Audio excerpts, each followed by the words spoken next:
بسم الله الرحمن الرحيم، والصلاة والسلام على سيدنا محمد عليه الصلاة والسلام. أهلا بكم حبايبي في فيديو جديد. النهاردة بإذن ربنا هنعمل زي ما انتم شايفين كده السمبوسة، بس بطريقة جديدة واقتصادية. طبعا احنا بنواصل أكلتنا الاقتصادية طبعا عشان عارفين الأسعار وكده، فاحنا لازم بقى ايه نفكر في الأكل بقى، ونفكر ازاي نعمل أكل مفيد وصحي وفي نفس الوقت ايه يكون على قد الإيد. طبعا احنا كلنا عندنا اولادنا في المدارس وفي الجامعات، ولازم الفطار كل يوم. طبعا الفينو والشندوتشات بقت مكلفة جدا الايام دي واسعار نار، فاحنا قلنا برضو ممكن نعمل اكل من البيت وفي نفس الوقت يساعدنا على موضوع الشندوتشات والحاجات دي بتاعت الاطفال، وممكن كمان ناكلها جنب اي حاجة في البيت، يعني تنفع لكل الاغراض. يعني شندوتشات في البيت، كل حاجة ممكن مثلا. اي ولد او بنت رايحين المدرسه تديهم مثلا في الشنطه بتاعتهم ياكلوه بدل السندوتشات والبيض والجبنه، تغيير وفي نفس الوقت اقتصادي. وممكن تعملي برضو جنب اي حاجه في البيت وفي نفس الوقت ايه اقتصادي. طبعا النهارده هنعمل باذن ربنا السمبوسه بالجبنه. السمبوسه بالجبنه هنجيب جبنه، علبه جبنه صفرة. طبعا انت عاوزه بيضه، اي نوع جبنه انت عاوزاه، يعني احنا قلنا صفرة بتبقى كويسه في السمبوسه. علبه اللي هي ربع كيلو دي ب 14 جنيه. وجبنا فلفل الوان. الفلفل الالوان ده قطعناه وضربناه في الكبه عشان يبقى هريسه زي ما انت شايفاها كده، فلفلايه حمراء على صفراء على خضراء. الفلفل طبعا فيه حديد ومفيد، والجبنه طبعا مفيده، يعني بنعمل اكل اقتصادي ونفس الوقت مفيد. هنجيب الجبنه اللي احنا جايبينها اللي هي الصفرة دي، نحطها زي ما انتوا شايفين كده،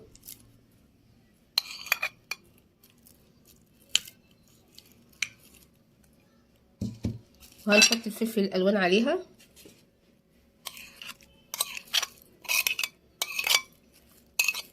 كده ايه يعني ايه بنفس الوقت اقتصادي ومفيد، مش اقتصادي بس، عشان طبعا ايه الصحة برضو مطلوب ان احنا نعمل اكل ايه يكون ايه صحي.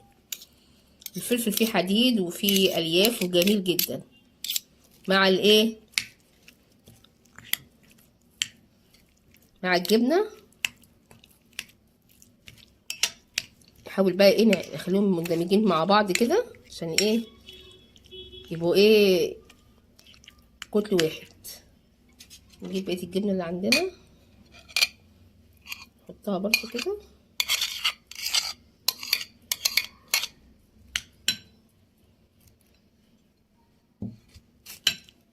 أكلة جميلة جدا ولذيذة، طعمها حلو جدا وفي نفس الوقت بتنفع بقى كل حاجة.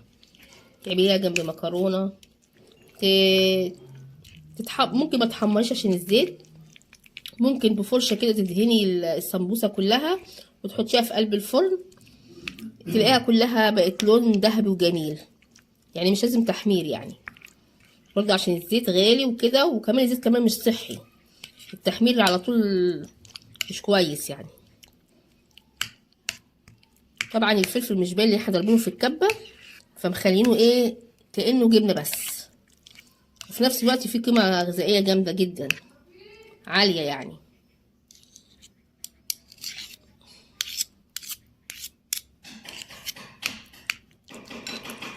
نحاول كده ايه.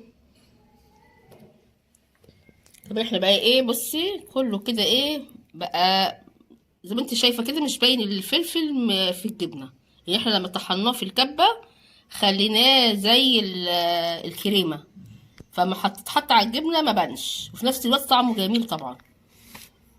طبعا لو انت عاوزه كمان فلفل يكون حراق مع الفلفل اللي هو الالوان ده، فلفلايه واحده بس يبقى جميل جدا، اللي عاوز الحاجه يعني سبايسي.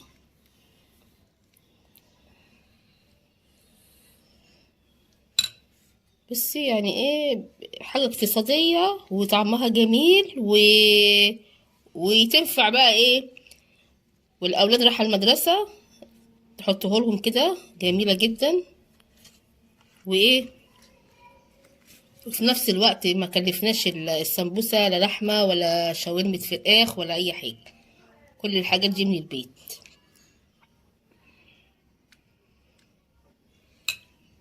بسم الله الرحمن الرحيم، والصلاة والسلام على سيدنا محمد. أرجو يا جماعة بقى اللي يخش الفيديو بتاعي لو سمحتوا كده يبعت لي الورد بتاعي. الورد اللي أنا عمالة أبعته لكم كل شوية ده، نفسي بقى إيه حد يديني وردتين تلاتة كده إيه من الورد بتاعي، يعني لو سمحتوا. يعني انتوا كلكم حبايبي، وكلنا إيه بنعز بعض وبنبعت لبعض الهدايا الحلوة. طبعا احنا الظروف بقى الاقتصادية لازم نفكر بقى وندبر كده نفسنا، يعني مرة نعملها كده ومرة نعملها كده والدنيا تمشي. ربنا يا رب يوسع على الناس كلها ويهون على الناس كلها. بس اهم حاجة في السمبوسة دي يا جماعة ان الجبنة تبقى ايه اللي بيحبوها الاولاد، يعني اي نوع جبنة بقى اولادك بيحبوها. مش شرط جبنة معينة. ولو مش والفلفل لما هتعمليه في الكبة مش هيبان، يعني الناس اللي اولادها ما بتحبش الخضار والفلفل والكلام ده ممكن مش هيبان، مش هيعرفوا ان انت حاطه اصلا فلفل. وبعدين ممكن كمان تعمليها بالخضار، يعني بالخضار كمان تبقى اقيم واحلى. شوفي برضو الخضار اللي الاولاد بيحبوه ايه، وتعملي بيه السمبوسه تبقى خطير، زي البسله والجزر كده، بصراحه خطيره. البسله والجزر تعمليها وتعملي شويه بشاميل. انا هعمله ان شاء الله باذن الله في حلقه تاني. هعمل لك بقى السمبوسه بالخضار، بتبقى تحفه برضو، بتبقى جميله. يعني السمبوسه بتحشيها سبع ما انت عاوزه، اي حشوه انت عاوزاها ومتوفره عندك اعملي، وبتبقى جميله والله. يعني اي حاجه حلوه ان شاء الله باذن الله من ايديكي، ان شاء الله باذن الله كل حاجه حلوه باذن الله. يا جماعه اللي يخش الفيديو لو سمحتوا يشترك في القناه بتاعتي مطبخ نجفه، قناه الطبخ. وان شاء الله باذن الله قريب هنزل لكم شويه افكار برضو منزليه حلوه جدا نعملها مع بعض باذن الله. بس اهم حاجه الورد يا جماعه، ابعتوا لي الورد بتاعي اللي انا ببعته لكم، يعني ما تبخلوش عليا بالورد. ربنا يا رب يجازيكم خير ويجازيني خير، ونكبر بعض كده يا رب كده، وقنواتنا تبقى حلوه على طول يا رب. سمبوسه بسيطه ما بتكلفناش اي حاجه، كل الحاجات عندنا في البيت، الجبنه اللي احنا بنحبها.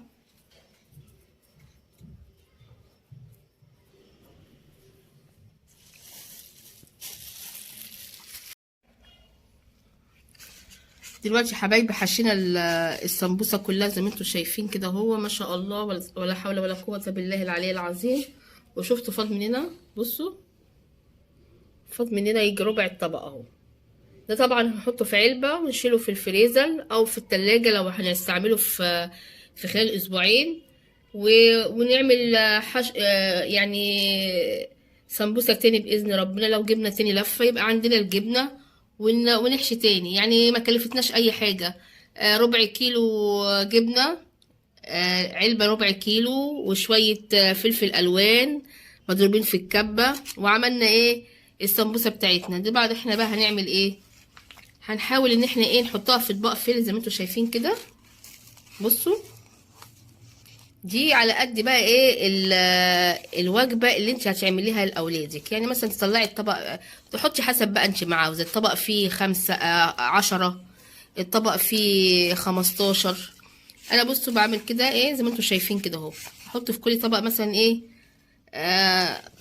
حسب ما انا ايه عاوزه هحمر قد ايه، عشان بس ايه يبقى ايه كده.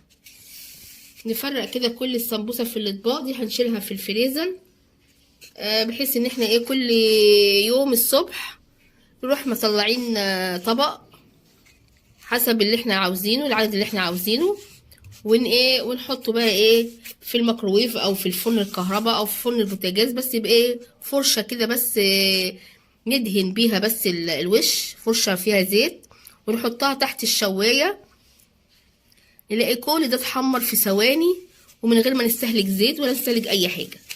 مجرد ان احنا بس ايه زي عمليه القلي بالظبط. بس طبعا بتبقى دي صحيه وزيت اقل، في ظل اللي احنا مثلا ايه الزيت عندنا دلوقتي بيبقى غالي وكده، فدي برضو طريقة اقتصادية وحلوة في الحشو وفي القلي.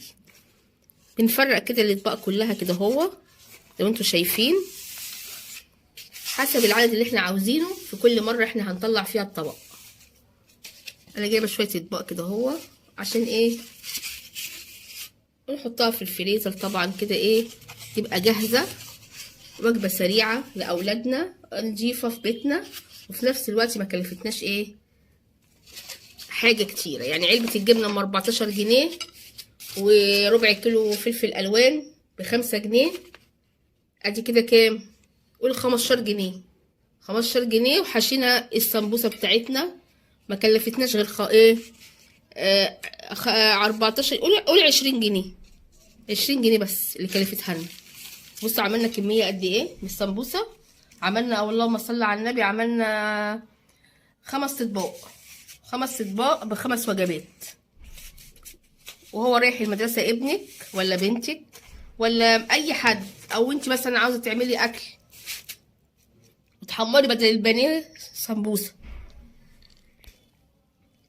ادي السمبوسه بتاعتنا عملناها ووزعناها في الاطباق. طبعا احنا بقى هنحملها على الاسترتش كده اهو ونحطها في الفريزر وقت ما نعوز الطبق، مثلا حسب ايه، حسب انتي عاوزه بقى تعملي قد ايه سمبوسه. والحشوه زي ما احنا قلنا اقتصاديه جدا. طبعا في طبعا افكار تاني ان شاء الله باذن الله، كل فيديو هنعمل لكم فكره. وطبعا انت برضو ابداعاتك، انت بقى تشوفي انت عاوزه تعملي ايه، اولادك بيحبوا ايه وحشي. في ناس بتحشيها بالسبانخ، وفي ناس بتحشيها بالخضار مع البشاميل. يعني كل حاجة ممكن انت تحبيها تعملي بيها. دي انت بقى تبدعي انت في حاجتك. مفيش حاجة ما تنفعش، كله دلوقتي بقى ينفع. ارجو يكون الفيديو عجبكم يا جماعة، واللي يدخل الفيديو لو سمحتوا وتكرمتوا كده يبعت لي الوردة بتاعتي، وان شاء الله باذن الله نكون عون لبعض وقنواتنا تبقى حلوه مع بعض. وبشكر كل الناس الحلوه الجميله اللي دايما بتقولي كلام حلو، وان شاء الله باذن الله نكون عون لبعض على طول يا رب. والسلام عليكم ورحمه الله وبركاته.